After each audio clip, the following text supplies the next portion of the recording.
when I say think through your own solutions, is don't give another country, which is clearly a competitive country, a veto over our policy choices. On the one hand, you have people whose sets of policies bring the two together.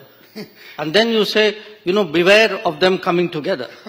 Russia is turning more to Asia or to parts of the world which are not West. I think it makes sense to give Russia multiple options. What is the settling point of the relationship between China and India? Is there a settling point?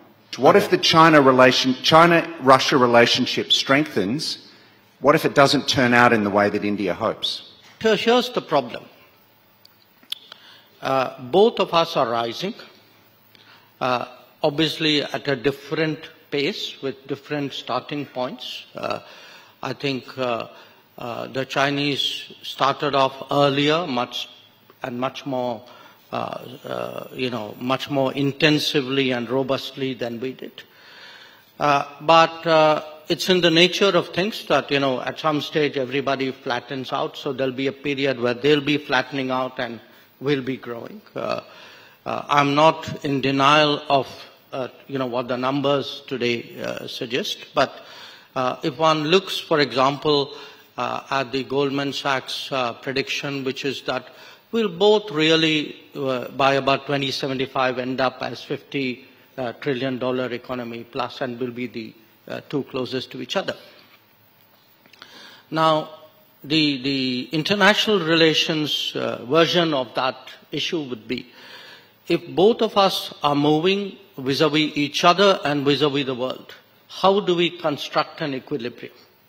That there will be occasions when one or the other would want to change, to do something to press home a particular advantage, and the other will resist it.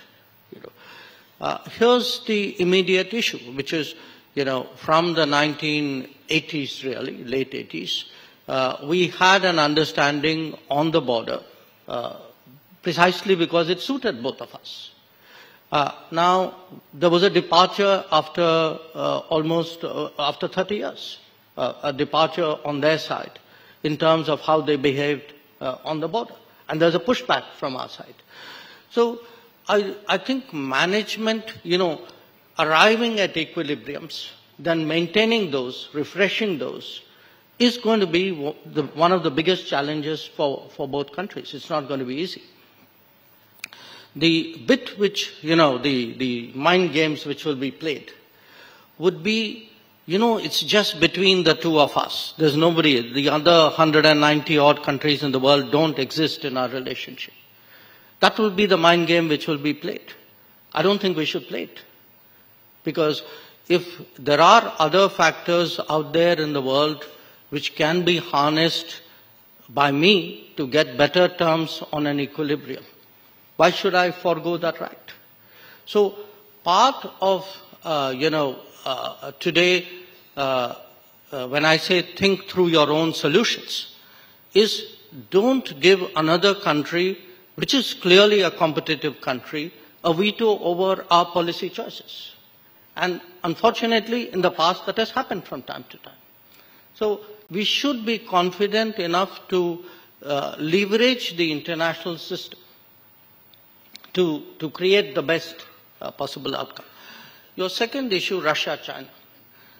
It's kind of funny.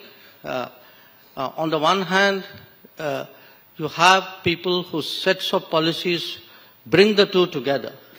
And then you say, beware of them coming together.